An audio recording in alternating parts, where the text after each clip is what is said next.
ॐ स्थापकाय च धर्मस्य सर्वधर्मस्वरूपिणे अवतारवरिष्ठाय रामकृष्णाय ते नमः।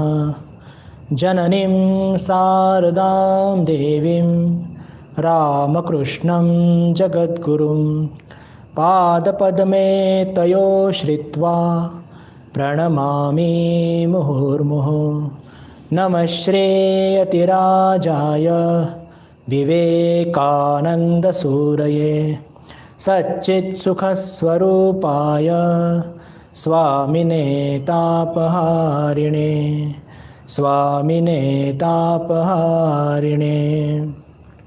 श्रुतिस्मृतिपुराणानाम् आलयं करुणालयं नमामि भगवत्पादं शङ्करं लोकशङ्करं। शङ्करं शङ्कराचार्यं केशवं बादरायणं सूत्रभाष्यकृतौ वन्दे भगवन्तौ पुनः पुनः भगवन्तौ पुनः पुनः। नमस्कार, आपल्या सर्वांचं या ऑनलाईन वर्गामध्ये पुनश्च एकदा मनपूर्वक स्वागत। आज बुधवार आणि ठरल्याप्रमाणे आपण आत्मबोध या विषयावर चर्चा करणार आहोत। आपल्या सर्वांना लक्षात असेलच की मागच्या 2 वर्गामध्ये आपण आत्मतत्वावरती ज्या 3 प्रकारच्या या शरीराच्या उपाधी आहेत आणि ती उपाधी आत्मतत्वावरती थोपल्या जाते आणि त्यातून आपल्याला काय दिसतं की हे शरीरच चैतन्य आहे। शरीराचे 3 भाग आपण त्याची चर्चा केली होती, स्थूल, सूक्ष्म आणि कारण शरीर। जागृत अवस्थेमध्ये ज्या शरीराचं बोध आपल्याला होत असतं त्याला स्थूल शरीर म्हणतात।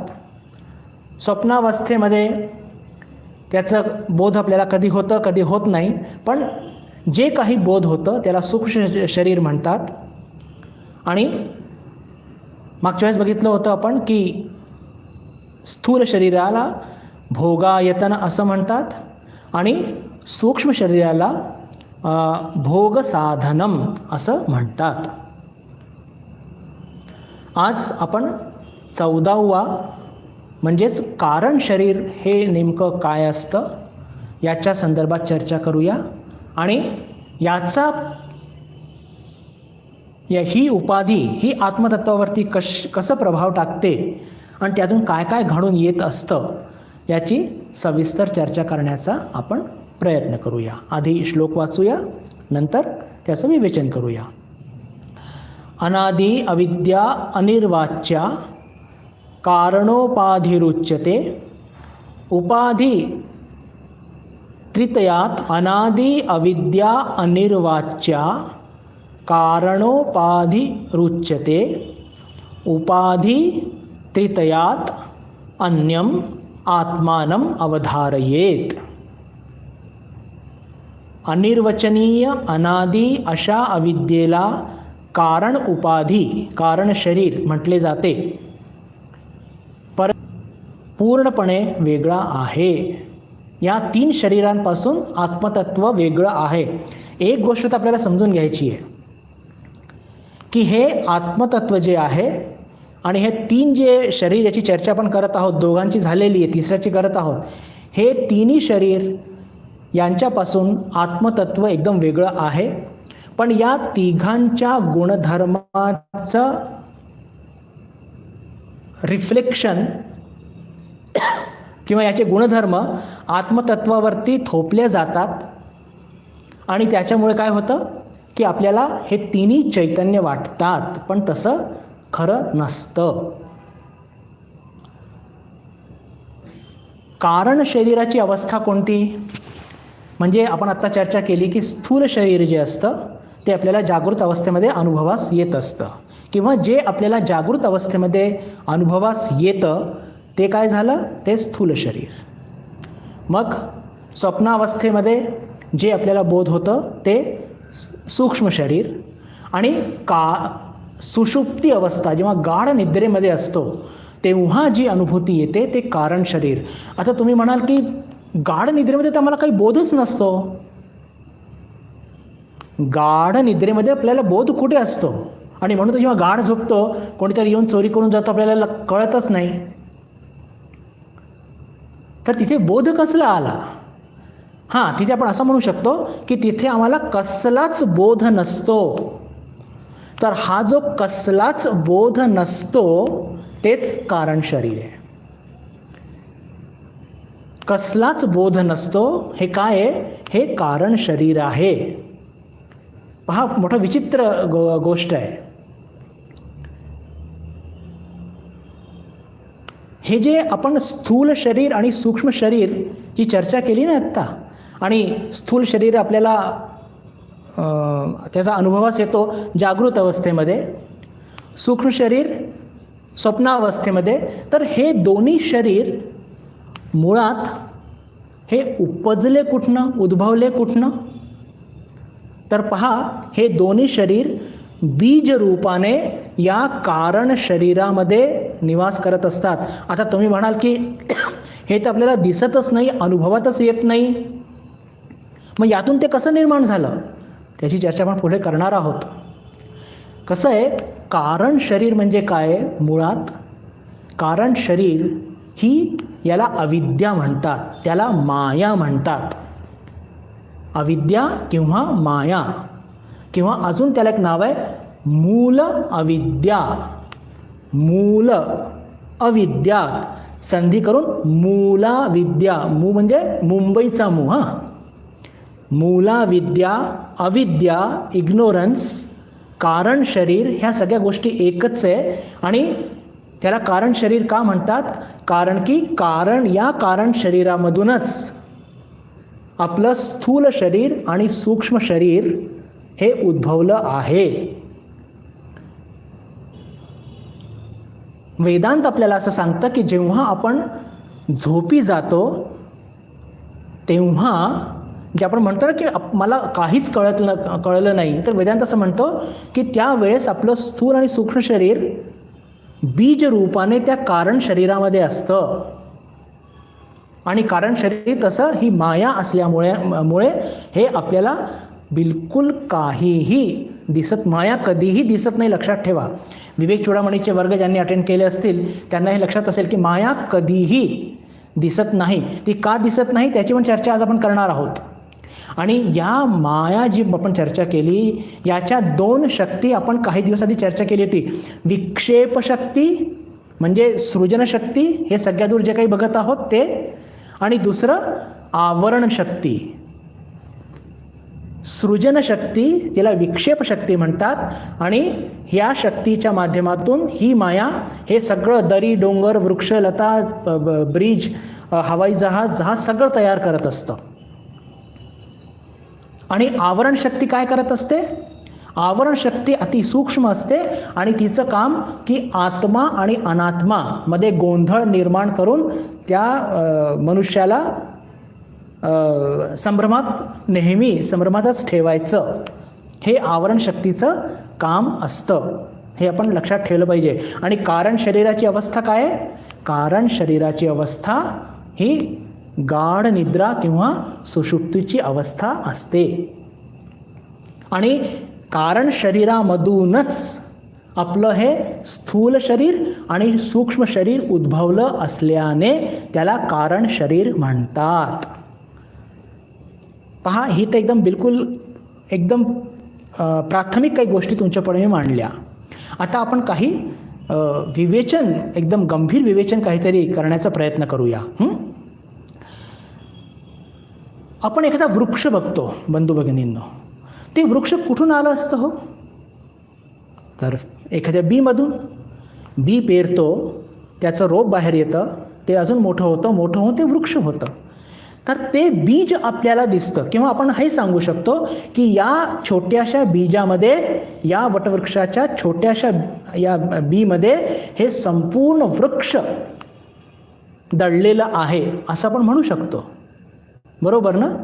तसंच या कारण शरीर जरी ते आपल्याला दिसत नाही, पण त्या कारण शरीरामध्ये हे स्थूल आणि सूक्ष्म शरीर त्यातूनच उपजलं असतं, प्रसूत झालेलं असतं, काही म्हणा तरी चालेल. छांदोग्य उपनिषदमध्ये आरुणी ऋषी आणि श्वेतकेतू यांचा फार सुंदर संवाद आहे आणि त्याच्यामध्ये हेच सांगितले गेले.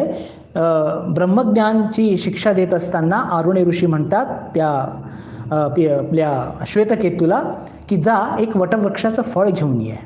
ते छोटंसं लाल रंगाचं फळ असतं, तो घेऊन येतो आणि मी त्याला म्हणतात की त्याला फोड आणि सांग मला त्याच्यात तुला काय दिसतं आहे. ते तुला फोडतो तर त्याच्यामध्ये असंख्य छोट्या बिया असतात, बघितले असेल आपण कदाचित. आता ते आरुणी ऋषी म्हणतात की त्यातला एक छोटासा बी घे आणि त्याला फोड आणि त्याच्या आत काय दिसतंय बघू. तर तो आता इतकं छोटंसं बी असतं ते, बरं खूपच छोटं असतं ते बी. तो कसा बसा फोडण्याचा प्रयत्न करतो, फुटतो पण की नाही माहीत नाही. आणि जेव्हा आरुणी ऋषी विचारतात तुला काय दिसतंय याच्या आतमध्ये, तर तो म्हणतो मला यात काहीच दिसत नाही आहे. तर तेव्हा आरुणी ऋषी म्हणतात की जे तुला काही दिसत नाही त्यातूनच हे एवढं मोठं वटवृक्ष निघालंय. जे काही दिसत नाही त्यातूनच हे एवढं मोठं वटवृक्ष निघालंय. तर आपण जेव्हा गाढ सुषुप्तीच्या अवस्थेमध्ये असतो आणि तेव्हा ते बीजरूपी कारण शरीर असतं जे आपल्याला अनुभवास येत नाही, त्यातूनच हे स्थूल शरीर आणि सूक्ष्म शरीर हे बाहेर निघालेलं असतं, प्रसृत झालेलं असतं, प्रसवित झालेलं असतं. स्वामी विवेकानंद आपल्या ज्ञानयोगांच्या व्याख्यानामध्ये म्हणतात की पहा, काही नाही मधून काहीतरी उत्पन्न झालं असं कधी होत नाही.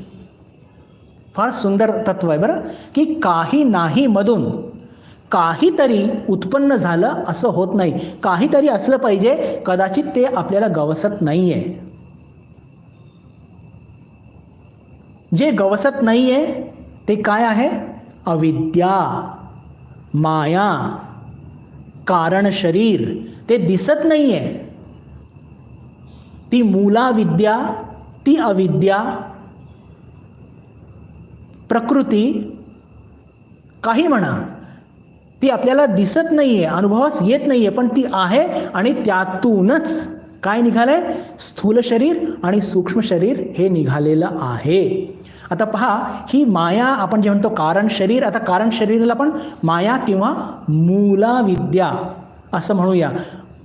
म म्हणजे मुंबईचा म.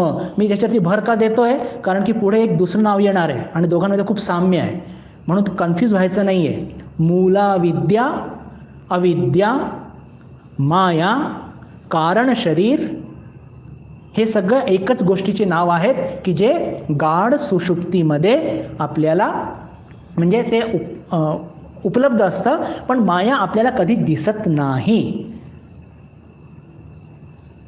माया असते पण माया कधी दिसत नाही. स्वामीजी काय म्हणाले की काही नाही मधून काही निघालं असं कधी होत नाही. काहीतरी असलं पाहिजे, जे आहे ते आपल्याला दिसत नाही आहे. तर प्रश्न हा आहे की ही माया, हे कारण शरीर, ही त्रिगुणात्मिका शक्ती ईश्वराची ही दिसत का नाही? ही दिसत का नाही? तर माया कधीही दिसत नाही. तर हे आपण एक थोडंसं उदाहरण घेऊन समजण्याचा प्रयत्न करूया की पहा, आपण समजा एखाद्या जंगलात गेलो, अमावस्याची रात्र आहे, चारी बाजूला किर्र अंधकार आहे, एकदम घनदाट अंधकार आहे. आपण डोळे उघडे करून इकडे तिकडे बघतोय, काही दिसत नाही आहे. तुम्ही म्हणाल अंधकार तर दिसतंय ना? ते अंधकार दिसत नसतं, तिथे प्रकाशाचा अभाव आहे. पहा, अंधकार एक अशी गोष्ट आहे ती कधी दिसत नसते. आणि जर आपण तिथे समजा कोणी शहाणा टॉर्च घेऊन अंधकार बघायला गेला तर जिथे जिथे तो टॉर्चची ती फ्लेम मारणार तिथे तिथे काय दिसणार? त्याला अंधकार तो जो म्हणजे नाहीसा होईल आणि त्याला प्रकाशच दिसेल. टॉर्च घेऊन कुठे अंधकार बघू शकतं का? अरे मुळात अंधकाराचं अस्तित्व नाही आहे. मग ते काय आहे? ते प्रकाशाचा अभाव आहे.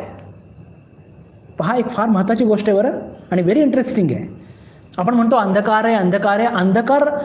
अंधकार दिसतंय मला, अंधकार दिसतच नसतो. प्रकाशाचा अभाव जाणवतोय आपल्याला.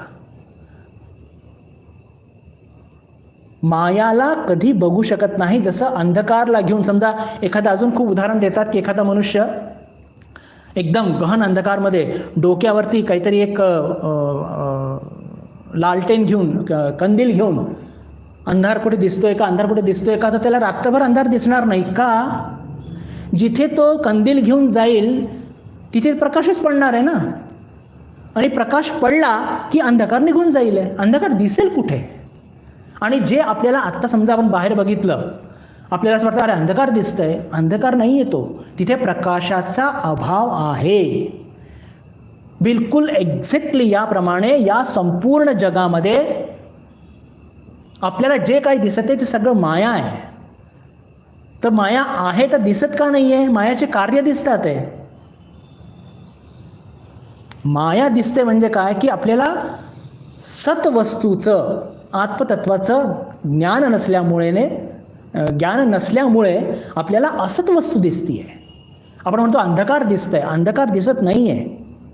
लक्षात घ्या, प्रकाशाचा अभाव जाणवतोय आपल्याला. तसंच हे सगळं माया का दिसतीये? कारण की ईश्वराचा अभाव आपल्याला जाणवतोय आणि अज्ञानामुळे तो ईश्वराचा अभाव सुद्धा जाणवत नाही आहे. भगवान श्रीरामकृष्ण याला फार सुंदर छोटंसं उदाहरण देऊन समजवतात आणि ते सांगतात की पहा, माया दिसत नसते, पण साधकाला ज्ञान झाल्याबरोबर त्याला ती माया लक्षात येते. आणि जशीच माया लक्षात येते तर तत्क्षणी ती माया लाजून रस्ता सोडून देते. काय सुंदर उदाहरण आहे की जेव्हा आता आपल्याला हे सगळं काही दिसतंय, मायाचे कार्य, बिल्डिंग आणि सगळे वृक्ष, लता, दरी, डोंगर, हवाई जहाज आणि काय काय सगळं, ब्रिज वगैरे सगळं दिसतंय. हे सगळं काय आहे? मायाचं कार्य आहे. पहा, माया दिसत नाही पण मायाचं कार्य दिसत असतं. माया किती शक्तिशाली आहे हे आपल्याला मायाच्या कार्यातून आपल्याला तिचा अंदाज घ्यावा लागतो. पण माया तशी कधी दिसत नसते. आणि जेव्हा ज्ञान होतं तेव्हा काय होतं? ती माया लाजून रस्ता सोडून देते. तर हे इथे आपलं लक्षात ठेवलं पाहिजे की अंधकार आपण दिसतोय असं कधी म्हणायचं नाही, म्हणजे वेदांताच्या दृष्टीने. हां, प्रकाशाचा अभाव जाणवतोय. तर लक्षात ठेवा की हे जे कारण शरीर आहे, ही जी माया, ही जी मूलाविद्या, ही अविद्या, हिचं अस्तित्व आहे, पण हिचा बोध घेऊ शकत नाही. हिला जाणू शकत नाही. का जाणू शकत नाही याचं अजून एक कारण आहे. त्याचं कारण असं की अज्ञानात राहून, आपण आत्ता कुठे राहतोय? अज्ञानात राहतोय, ज्ञान झालेलं नाही आहे. अज्ञानात राहून अज्ञानाचं शोध घेणं हे शक्यच नाही आहे. आपण अविद्येमध्ये आहोत, अविद्येमध्ये राहून अविद्येचंच ध्यास धरणं हे शक्यच नाही आहे. एक उदाहरण घेऊन समजण्याचा प्रयत्न करूया. फार सुंदर आणि बोलकं उदाहरण आहे. मी तुम्हाला म्हटलं की आज रात्री तुम्ही नेमकं किती वाजता तुम्हाला झोप लागली, तुम्ही मला उद्या सकाळी सांगायचं फोन करून. आता किती विचित्र परिस्थिती आहे. झोप लागल्यानंतर आपल्याला वेळेचं भान असतो का? 9:30 पावणे 10 आपण बिछाण्यावर पडलो, एक छोटंसं पुस्तक घेतलं, चांगलं काहीतरी वचनामृत वगैरे वाचायला, आणि आपण बघितलं जेव्हा पुस्तक हातात घेतलं की बरोबर 9:30 झालेले आहेत. आणि आता आपण ध्यान धरून की आपल्याला झोप केव्हा येते, पुस्तकात मन लागत नाही आहे. पण पुस्तक वाचता वाचता केव्हा झोप लागते, पुस्तक केव्हा ठेवलं जातं, घड्याळामध्ये 9:45 वाजलेत की 9:50 झालेत की 10 वाजलेत, असं कोणी सांगू शकतं का? नाही सांगू शकत. एक्झॅक्टली आपण या सगळ्या एका भ्रमात राहत आहोत. आणि त्या भ्रमात राहून ते अज्ञान शोधणं म्हणजे निव्वळ मूर्खपणा आहे. तो मूर्खपणा काय आहे की अरे वेदांत आपल्याला सांगतंय की तुम्ही ज्ञान प्राप्त करा, तुम्ही अज्ञानात आहातच, आणि अज्ञान ज्याला शोधलं तरी त्यातून आपल्याला काय लाभ होणार आहे. पहा किती रॅशनल थिंकिंग आहे. अज्ञानामध्ये आपण खितपत पडलेलो आहोत, मूलाविद्या मायामध्ये खितपत पडलेलो आहोत हे आपल्याला चांगला अनुभवास येत आहे. आणि या अज्ञानामध्ये पडून अज्ञानाची शोध घेणं आणि जे शक्य नाही आहे त्यात वेळ वाया घालवण्यात काही अर्थ आहे का? मुळीच अर्थ नाही आहे. तर हे जे माया दाखवा हा प्रश्नच मुळामध्ये ॲब्सर्ड म्हणजे ज्याला म्हणतो की सेन्सलेस आहे एकदम. अजून एक उदाहरण घेऊया. एक आजी आणि तिचा नातू आहे, एकदम 1-1.5 वर्षाचा, बिलकुल निरागस भाबडा. आणि आजी त्या नातवाला स्वतःच्या लग्नाचं अल्बम दाखवते. वंडरफुल एकदम एक्झाम्पल आहे बरं, एकदम नेमकं. आणि ती आजी सगळे फोटो दाखवतीये. आणि फोटो दाखवता दाखवता तो लहानसा नातू थोडासा रुष्ट होतो आणि आजीला म्हणतो की आजी, तुझ्या लग्नात तू मला नेलं का नव्हतं? याला काय उत्तर आहे हो? ते अल्बम बघतोय आणि मजा करतोय. आजी कशी दिसते, आजोबा कसे दिसतात, आता कसे दिसतात, मग हे कोण आहे ते कोण आहे तो विचारतोय. आणि विचारता विचारता त्याच्या मनात एक प्रश्न निर्माण होतो की ज्याला उत्तरच नाही आहे. तो काय म्हणतो आजीला की आजी तुझ्या लग्नामध्ये सगळे दिसतात आहे त्या फोटोंमध्ये, तू मला का नाही तो बोलवलं? आता याला काय उत्तर द्यायचं? ॲब्सर्ड क्वेश्चन आहे हा, सेन्सलेस. आता आजी त्याचं काहीतरी गोडबंगाल उत्तर देत असेल त्या बाळाला त्याची समजूत घालण्याकरता, तो भाग निराळा. पण आपल्याला हे कळतं की हे प्रश्नाला काही उत्तरच नाही आहे. तुम्ही रात्री नेमकं किती वाजता तुम्हाला झोप लागली याचं उत्तर जसं देऊ शकत नाही, तसं आजीने नातवाला आपल्या लग्नात का नाही बोलवलं याचं उत्तरसुद्धा देऊ शकत नाही. बिलकुल त्याच धर्तीवरती आपण या अविद्येच्या मायेच्या राज्यात राहत आहोत. तर अविद्याचा अनुभव हा कधी येतच नसतो. आणि अविद्येत जेव्हा आपल्याला ज्ञान प्राप्त होईल तेव्हा ही माया, ही अविद्या लाजून रस्ता सोडून देते. म्हणजेच अज्ञान आपल्याला कधीही अनुभवास येत नसतं. आपल्याला अनुभवास येत असतं काय? ज्ञान. आपल्याला अनुभवास येत असतं ज्ञान. हे आपल्याला इथे खूप महत्त्वाची गोष्ट आहे आणि हे लक्षात ठेवली पाहिजे.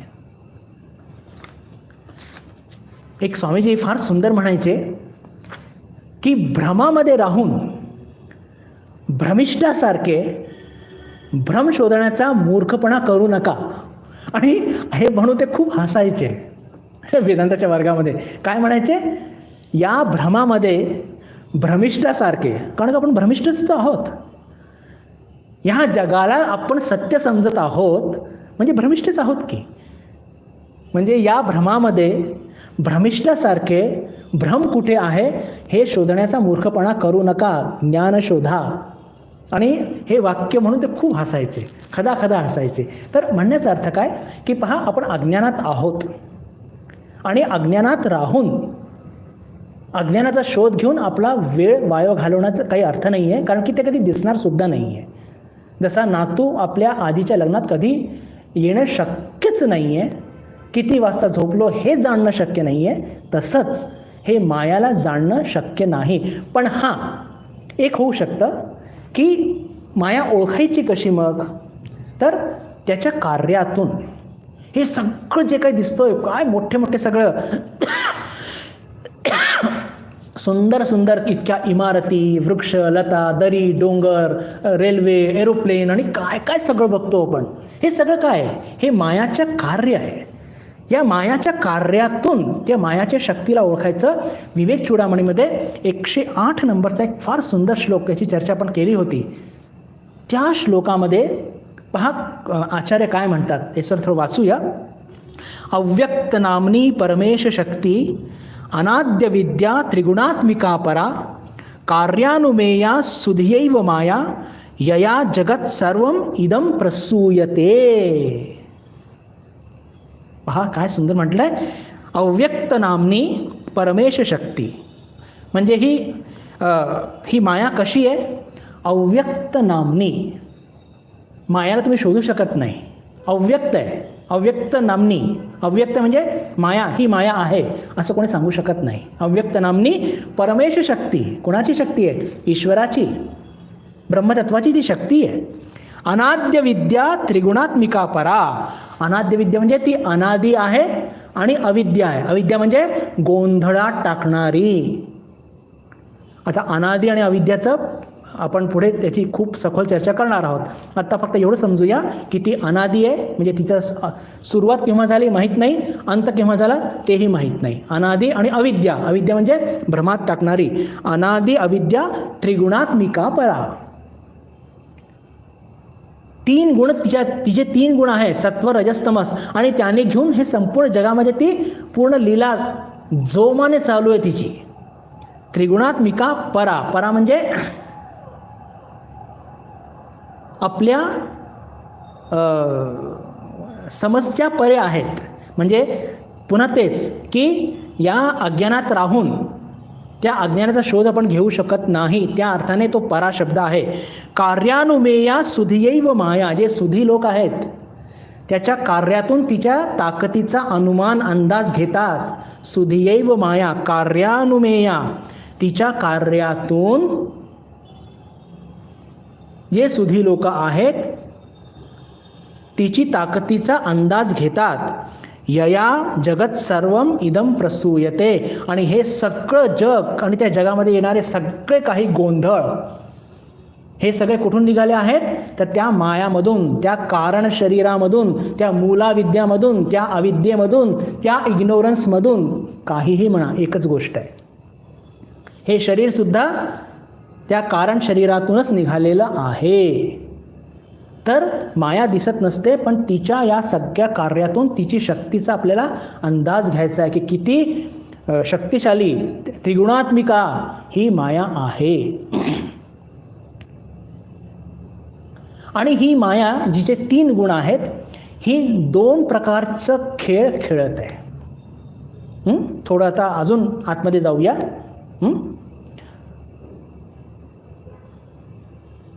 जेव्हा ही समष्टी रूपाने कार्य करते, हे सगळं विश्व ब्रह्मांड तिने निर्माण केलं समष्टी रूपाने, तर तिला जेव्हा ती समष्टी रूपाने कार्य करत असते तेव्हा तिला काय म्हणतात? प्रकृती किंवा मूलाविद्या सुद्धा म्हणतात. तुम्हाला आत्ता सांगितलं मी. संपूर्ण जगामध्ये काम करते. आणि जेव्हा ती सृजन करते तेव्हा त्याला कोणत्या शक्तीने ओळखतो आपण?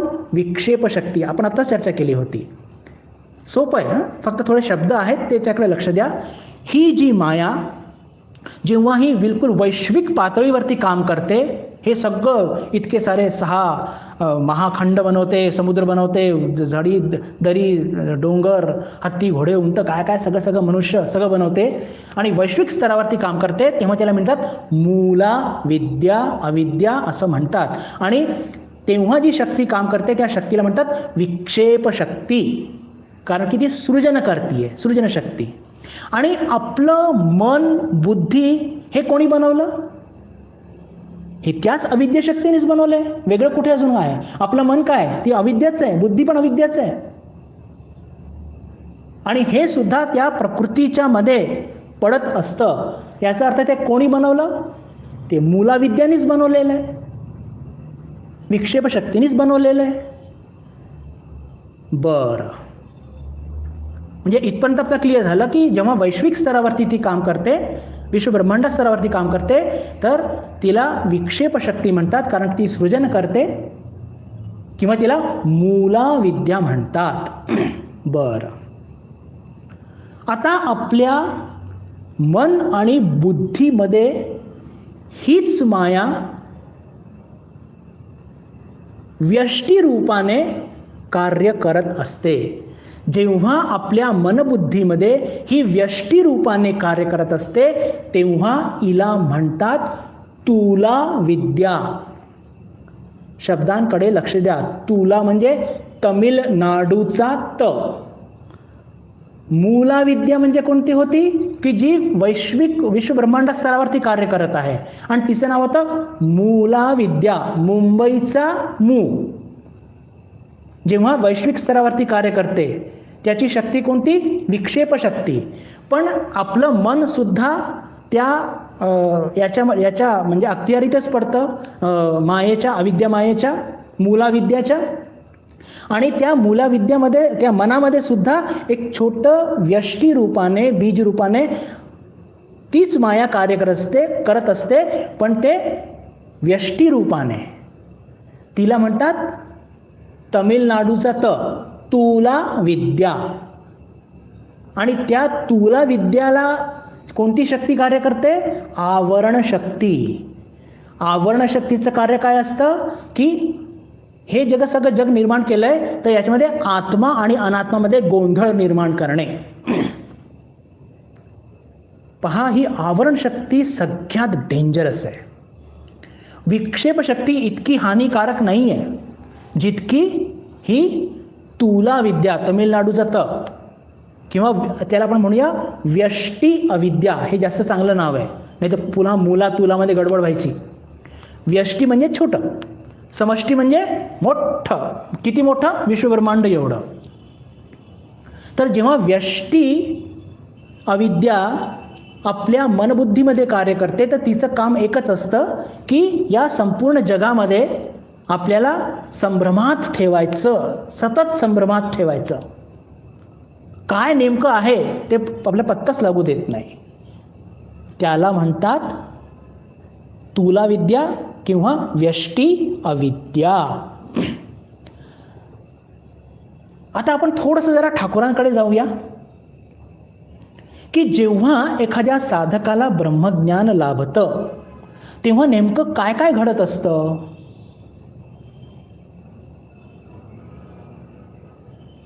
जेव्हा एखाद्या साधकाला किंवा ठाकुरांना सुद्धा जेव्हा ब्रह्मज्ञान झालं तर नेमकी कोणती अविद्याचा नाश होतो. तर लक्षात ठेवा की जेव्हा एखाद्या साधकाला ब्रह्मज्ञान होतं, ज्ञान प्राप्त होतं, तेव्हा त्याच्या व्यष्टी अविद्या जी आपल्या मनामध्ये आहे तिचा नाश होतो. तिचा नाश होतो म्हणजे मग काय होतं की या जगामध्ये जे त्याला आत्मा आणि अनात्मा याचा अंतर कळत नसतो, तर तो अंतर त्याला अनुभवात येतो. पहा, ठाकुरांना ब्रह्मज्ञान झालं तर याचा अर्थ हे झालं नाही की दरी, डोंगर, वृक्षलता हे सगळे नष्ट झाले. नाही, ते तसेच होते. म्हणजे समष्टी अविद्या तशीच होती. समष्टी अविद्या ही प्रकृती, ही बाह्य प्रकृती, ही अविद्या ही तशीच होती.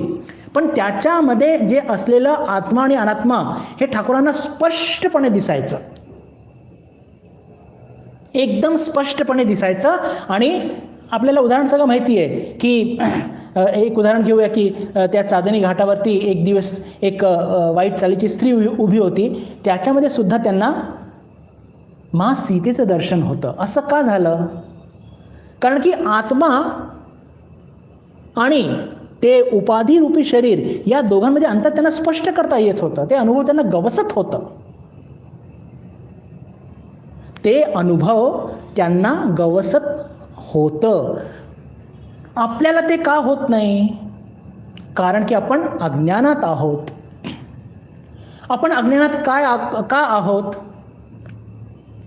कारण की आपल्याला वस्तूचं खरं स्वरूपच दिसत नाही. आणि आपल्या अविद्यारूपी मनामध्ये जे काही गोष्टी असतात त्या गोष्टी आपण या जगामध्ये आरोपित करत असतो. उदाहरण घेऊन जरा समजण्याचा प्रयत्न करूया. आपण अज्ञानात का आहोत? कारण की वस्तूंचं खरं स्वरूप आपल्याला माहीत नाही आहे.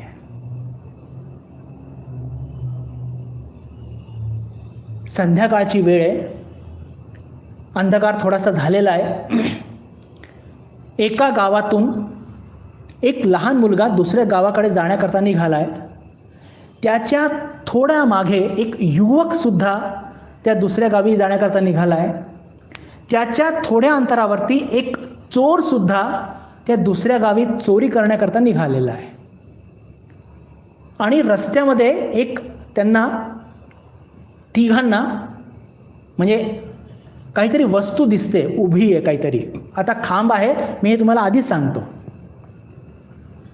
पण त्या मुलाला माहीत नाही आहे, त्याला तो खांब तिथे आहे त्याचं त्याला ज्ञान नाही आहे आणि मनामध्ये भीती बसलेली आहे. तर मनामध्ये असलेली भीती तो आरोपित करतो आणि थपकून जातो आणि विचार करतो की अरे तिथे भूत उभं आहे. पहा, अज्ञान कशाला म्हणतात.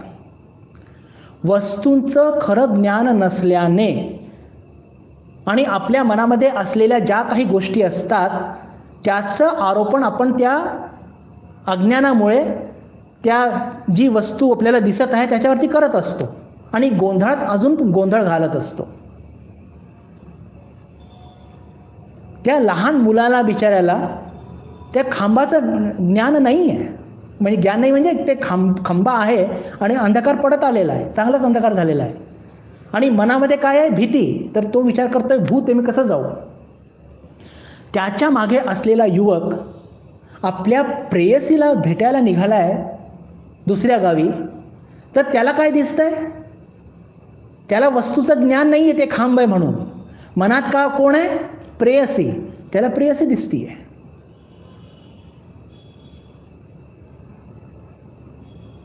पहा म्हणजे माया काय कशी खेळवते.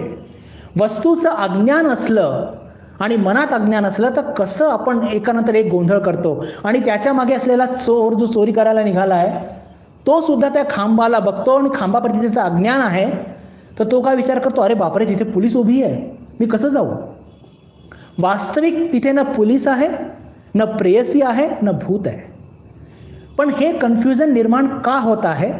हे कन्फ्युजन निर्माण होण्याचं कारण की तिथे खांब आहे याचं अज्ञान किंवा याचं ज्ञान न होणे. आणि याला म्हणतात माया. याला म्हणतात माया. तर आपण आत्ता जी चर्चा करत होतो बंधू भगिनींनो, की माया ही दोन प्रकारने खेळत असते. एक तर विश्वब्रह्मांडाच्या स्तरावरती सगळं काही ती सृजन करत असते आणि त्याला म्हणतात विक्षेप शक्ती, मूलाविद्या. आणि त्या मूलाविद्यातूनच आपलं मनबुद्धी तयार झालेलं असतं आणि आपल्या मनबुद्धीमध्ये व्यष्टी रूपाने सुद्धा माया किंवा अविद्या राहत असते. आणि तिचं कार्य काय असतं की आत्मा आणि अनात्मा, सत आणि असत याच्यामध्ये गोंधळ निर्माण करणे, हे तिचं कार्य असतं. आणि आपण पुढे आता ज्या चर्चा करून जे बघितलं ते काय बघितलं की जेव्हा ब्रह्मज्ञान होत असतं तेव्हा ही विश्वब्रह्मांड स्तरावरती कार्य करणारी मूलाविद्या ती तशीच राहते. म्हणजे ठाकूरांना ब्रह्मज्ञान झालं म्हणजे काही हे सगळं काही संसार एकदम नष्ट झाला असं नाही. हां, पण हे संसार हे सगळं खोटारडं आहे. खोटारडं म्हणजे खोटं आहे, फसवं आहे, याचं अस्तित्व नाही, आभास मात्र आहे, याचा त्यांना स्पष्ट अनुभव झाला. का? कारण की मन आणि बुद्धीमध्ये असलेलं व्यष्टीरूपी अविद्या तिचा नाश झाला. तिचा नाश झाल्याबरोबर ज्ञानाचा उदय झाला. अरे ज्ञान ऑलरेडी उपस्थित आहे. ज्ञान ऑलरेडी उपस्थित आहे, फक्त अज्ञान पुसा आणि ज्ञानाचा सूर्य चमकत आहे. आपल्या सर्वांची एक समस्या अजून एक आहे आणि ती म्हणजे काय, ती आपल्याला लक्षात येत नाही. आणि ती म्हणजे काय की हे सगळं जग जे आहे ना बंधू भगिनींनो, हे जर फक्त आत्मा तत्वाने बनलेलं असतं किंवा फक्त अनात्म तत्वाने बनलेलं असतं तर प्रॉब्लेम नव्हता. किंवा सतवस्तूंनी बनलेलं असतं आणि असत वस्तूंनी बनलेलं असतं. म्हणजे फक्त असत वस्तूंनीच हे जग बनलेलं आहे असं जर असतं किंवा फक्त सत वस्तूंनीच बनलेलं आहे तरी काही प्रॉब्लेम नव्हता. पण हे काय आहे, सत आणि असतचं मिश्रण आहे. सत आणि असतचं मिश्रण आहे आणि आपल्याला इंद्रियांच्या माध्यमातून फक्त असत गवसतं, सत गवसत नाही, म्हणून हा सगळा प्रॉब्लेम आहे. फक्त आत्माच या जगामध्ये जर असतं ना तर काही प्रॉब्लेम नव्हता, किंवा फक्त अनात्मा जरी असतं ना तरी प्रॉब्लेम नव्हता. पण या जगामध्ये आत्मा आणि अनात्माचं सगळं मिक्सचर होऊन असा गोंधळ सुरू आहे ना की बस आपण काहीच करू शकत नाही. सत आणि असत म्हणजे काय हा अंतर तुम्हाला माहिती असेल, तरी एकदा पुन्हा सांगू इच्छितो की सत म्हणजे जी गोष्ट त्रिकाल अबाधित असते. त्रिकाल अबाधित असते म्हणजे काय असतं की तिचा कधी नाश होत नाही, तिच्या स्वरूपामध्ये कोणता बदल होत नाही. आणि या जगामध्ये फक्त आत्मतत्व किंवा ईश्वर हीच एक अशी गोष्ट आहे की जी त्रिकाल अबाधित आहे. आणि असत म्हणजे काय, त्रिकाल बाधित. जे काही आपण बघतोय आपल्या इंद्रियांच्या माध्यमातून अनुभवात घेत आहोत, या सगळ्या गोष्टी त्रिकाल बाधित आहे. म्हणजे काय, आज आहे उद्या नाही, हे आपण लक्षात ठेवलं पाहिजे. आणि हे जग कशाने बनलेलं आहे, हे सत आणि असत किंवा आत्मा आणि अनात्मा याचं संमिश्रण बनून हे झालेलं आहे. आणि म्हणून आपण गोत्यात येत आहोत सारखे सारखे. आपल्याला फक्त असतच पुढे दिसतंय, त्या असतच्या मागे सत आहे, या अनात्माच्या मागे आत्मा आहे, याचा आपल्याला अनुभवच येत नाही आहे. का, कारण की आपल्या मन आणि बुद्धीमध्ये ती व्यष्टीरूपी माया, तिचं कामचे आवरण शक्ती, म्हणजेच काय, आत्मा आणि अनात्मामध्ये गोंधळ करून ठेवून द्या, सोडून द्या आणि मजा बघा, अशी ती माया आहे. याचं थोडंसं एक अजून ॲनालिसिस करूया की पहा, या संपूर्ण जगाला आपण सापेक्ष जग म्हणतो, सापेक्ष अवस्था. आणि जेव्हा आपलं मन या जगाच्या पलीकडे जातं तर त्याला म्हणतो निरपेक्ष सत्ता. फार विशेष नाही आहे, थोडंसं एक लक्ष द्या, समजमध्ये येऊन जाईल. सापेक्ष का म्हणतात की आपण या जगामध्ये सगळ्या गोष्टी सापेक्षानेच ग्रहण करत असतो. एक छोटंसं उदाहरण घेऊया. आपण काय म्हणतो की हा मुलगा या मुलापेक्षा उंच आहे, म्हणजे काय करतोय, कंपॅरिझन करतोय. हा मुलगा या मुलापेक्षा उंच आहे, सापेक्षतेने.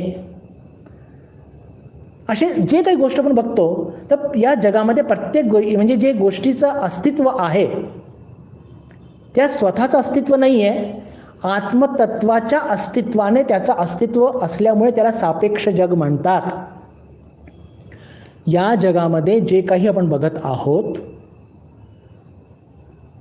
त्याचं स्वतःचं अस्तित्व नाही आहे, आत्मतत्वाच्या अस्तित्वाने या सगळ्या गोष्टींचं अस्तित्व आहे. म्हणजेच काय, सापेक्ष अस्तित्व आहे.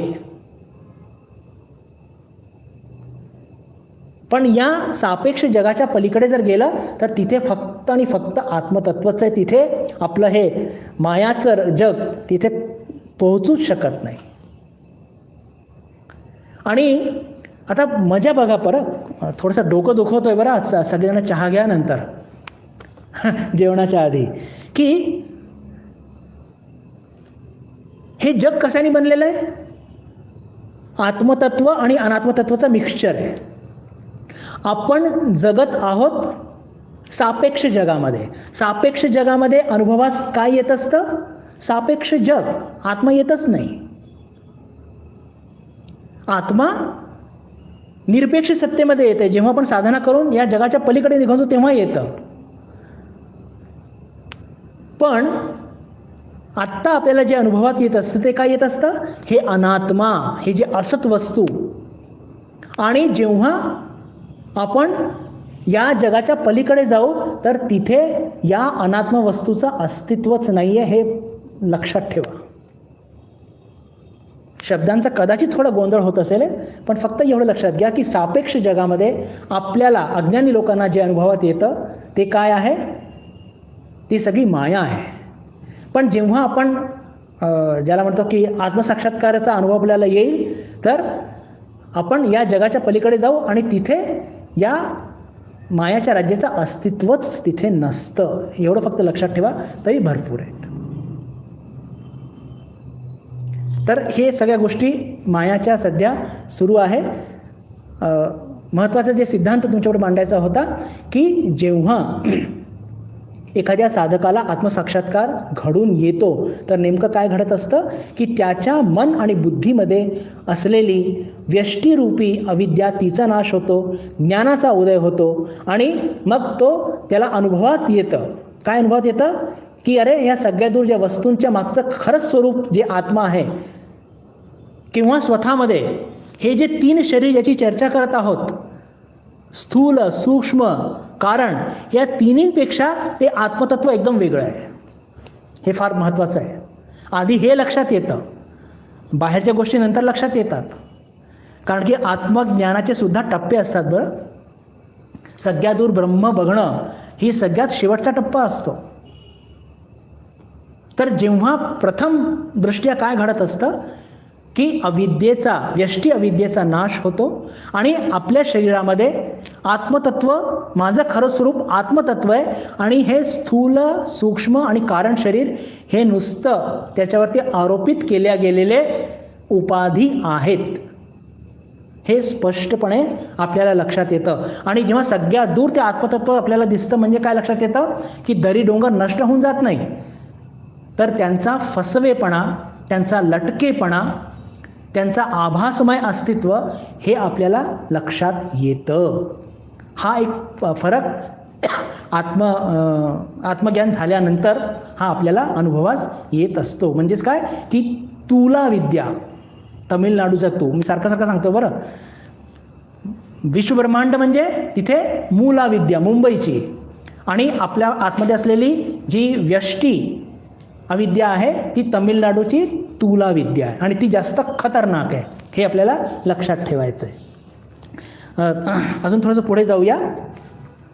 आता पहा, काही अजून एक महत्त्वाचा प्रश्न मनामध्ये येऊ शकतो.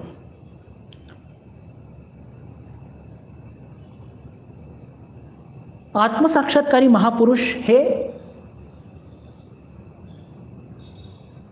अकर्ता असतात, म्हणजे त्यांना कर्तृत्व बोधच नसतो. का? कारण की आत्मसाक्षात्कार झालेला असतो. जरी ते कार्य करत असतात पण आत्मतत्व वेगळं आहे आणि कारण शरीर, सूक्ष्म शरीर, स्थूल शरीर वेगळं आहे आणि हे तिन्ही मायाच्या त्रिगुणात्मिका माया असल्यामुळे हे त्या गुणांमुळे हे कार्य करत आहे.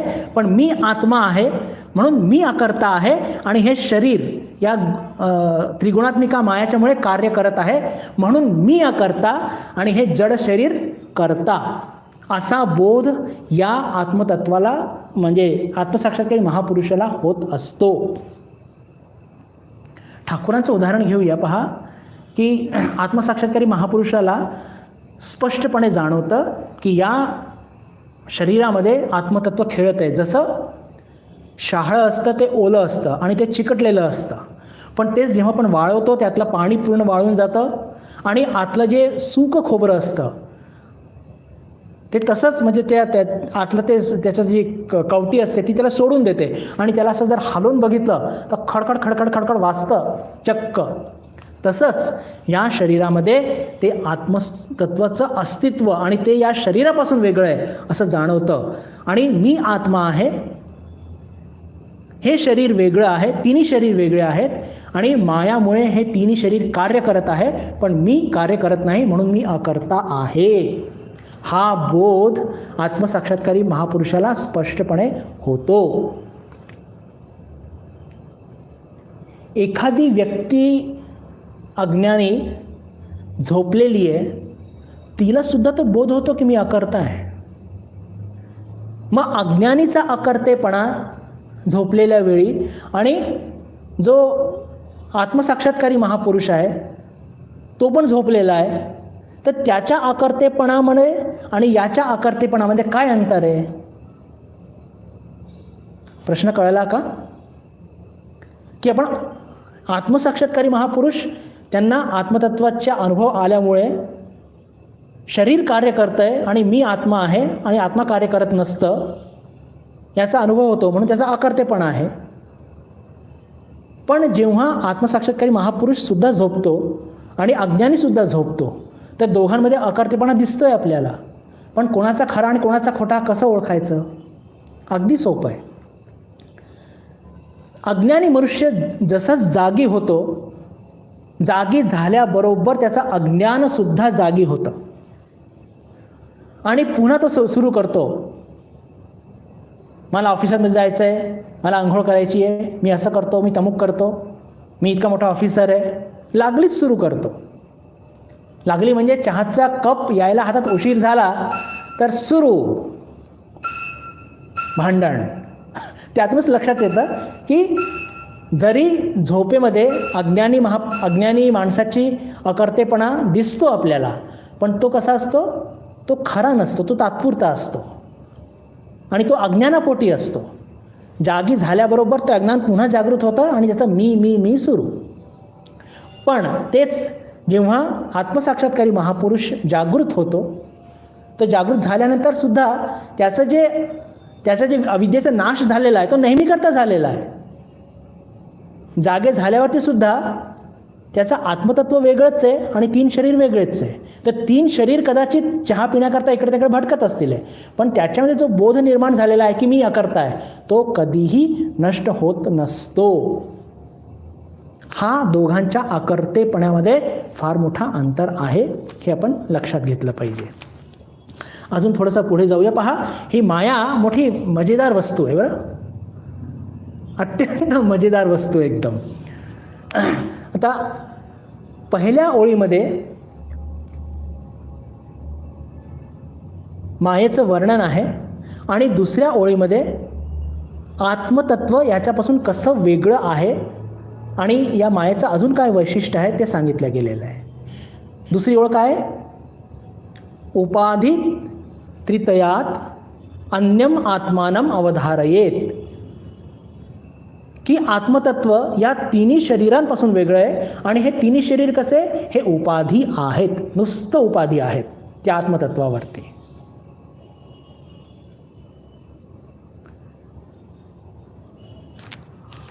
अनादी, अविद्या, अनिर्वाच्या हे सांगितलं आहे. अनादीचा अर्थ काय असतो? अनादी म्हणजे ही माया केव्हा सुरू झाली आणि केव्हा संपणार हे कोणालाच ठाऊक नसतं. जास्तीत जास्त आपण असं सांगू शकतो की जेव्हा माझा आत्मसाक्षात्कार होईल तेव्हा ही ही ही अविद्या संपेल. पण जसं एक मनुष्य झोपायला, आपण आत्ताच उदाहरण घेतलं की तो झोपायला बिछाण्यामध्ये पडला आणि त्याला सांगितलं की तू एक्झॅक्टली किती वाजता झोपला आणि किती वाजता उठला हे सांग, हे शक्य आहे का? किती वाजता झोपी गेला हे तर अशक्यच आहे, आणि किती वाजता उठला हे सुद्धा एक अंदाजाने सांगू शकतो. समजा सकाळी तो 4:30ला उठला, तो सांगू शकतो की बाबा 4:29ला मला थोडासा जाग आला होता, पण तो 4 हे अशक्य आहे. असं सांगणं अशक्य आहे. तसंच ही जी विद्या, ही अविद्या ही केव्हा सुरू झाली हे सांगणं अशक्य आहे आणि ही केव्हा संपणार हे सुद्धा अशक्य आहे. सांगितलं ना की माया नेमकं काय आहे हे सांगणं भयंकर अवघड आहे. त्याला म्हणतात अनादी. मग पुढे सांगितलंय अविद्या. अविद्येचा अर्थ काय? आपण आत्ताच चर्चा केली, ही संभ्रमात सतत टाकणारी आहे, सतत संभ्रमात आपल्याला टाकणारी आहे अविद्या. या मायेमधून आपण आत्ता चर्चा केली की काय हे संपूर्ण जग जे आहे हे मायेमधूनच निर्माण झालेलं आहे आणि म्हणून याला कारण शरीर म्हटलं आहे. आणि इथे एक फार महत्त्वाची गोष्ट जी ध्यानात येते बंधू भगिनींनो, की पहा, हे जे माया आहे, ही जी माया आहे हिला आपण कारण शरीर पण म्हणतो आणि याच्यामधूनच हे सगळं विश्वब्रह्मांड उपजलेलं आहे. पण जेव्हा प्रलय होतो तेव्हा ही माया नष्ट होते का? नाही. जेव्हा प्रलय येतो तेव्हा हे सगळे स्थूल शरीर, सूक्ष्म शरीर, ही सगळी प्रकृती नष्ट होईल, पण कारण शरीर किंवा हे बीज रूपाने ही माया कुठेतरी सुरक्षित राहील का? कारण की नाही तर पुढची कल्प हा कसा सुरू होणार, पुढचा कल्प हा सुरू कसा होणार, त्याच्याकरता बीज कुठे असलं पाहिजे ना. आपण बघतो शेतीमध्ये शेतकरी जेव्हा हे घेतं, काय म्हणतात त्याला, क्रॉप घेत असतात, ते लोक पीक घेतात आणि मग पीक झालं की ते विकायला नेतात. तर विकण्याच्या आधी काय करतात, थोडं धान्य साठवून ठेवतात का, नाही तर पुढच्या वर्षी काय पेरायचं, पुढच्या वर्षी काय पेरायचं. तसंच प्रलय जेव्हा येतो तेव्हा हे सगळी विश्वब्रह्मांड नष्ट होतं, स्थूल शरीर सूक्ष्म शरीर सगळं काही नष्ट होतं. पण कारण शरीर बीज रूपाने ते माया, ती मूलाविद्या तशीच असते. आणि याचं खूप छान उदाहरण भगवान श्रीरामकृष्ण आपल्या वचनामृतमध्ये सांगतात. काय की आपण खेडेगावामध्ये बघायला मिळतं की घरामध्ये आजीबाई एक असं शिंक असतं, त्या शिंकामध्ये माठ असतं छोटासा, त्या माठामध्ये काय काय ठेवते, तर त्या लौकीच्या वेलाचे बी किंवा केशरी कद्दूच्या वेलाचे बी, कारल्याचे बी वगैरे वगैरे जे काही असतात ते सगळं ठेवतात. निळची पुडी हा शब्द वापरला ठाकूरांनी, त्याच्यामध्ये ठेवतात. आणि ज्या जे काही सीझनप्रमाणे त्यांना जे काहीही पेरायचं असेल त्या बिया ती आजीबाई काढते आणि पेरून त्याचं वेल उगवते. तर तसंच ही महामाया काय करत असते, प्रलयाच्या वेळेस सगळं काही नष्ट होतं, मान्य आहे. पण कारण शरीर रूपाने किंवा बीज रूपाने सगळ्या गोष्टी त्या माया स्वतःमध्ये ठेवते आणि सृष्टी निर्माण करण्याच्या वेळेस सगळं काही पुन्हा त्या मायाच्या पोटातून हे सगळं प्रसवित होत असतं. तर हिला म्हणून म्हणतात अनादी. अनादी अविद्या अनिर्वाच्या कारणोपाधी रुच्यते. आता या सगळ्या गोष्टींना बरंच अजून एक्सप्लेनेशन करायची आवश्यकता आहे. ठरलेली वेळ संपलेली आहे, तर आज आपण इथेच थांबूया. येत्या शुक्रवारी भगवद्गीतेचा वर्ग होणारच आहे, त्या दिवशी आपली पुन्हा एकदा भेट होईल अशी आशा ठेवतो. आणि हा श्लोक जो उरलेला आहे हा आपण पुढच्या बुधवारी पूर्ण करण्याचा याला प्रयत्न करूया. शुक्रवारी आपली पुन्हा एकदा भेट होईल अशी आशा ठेवून आपल्याशी मी निरोप घेतो. नमस्कार. ओम शांती शांती शांती. हरि ओम तत्सत. श्रीरामकृष्णार्पणमस्तु.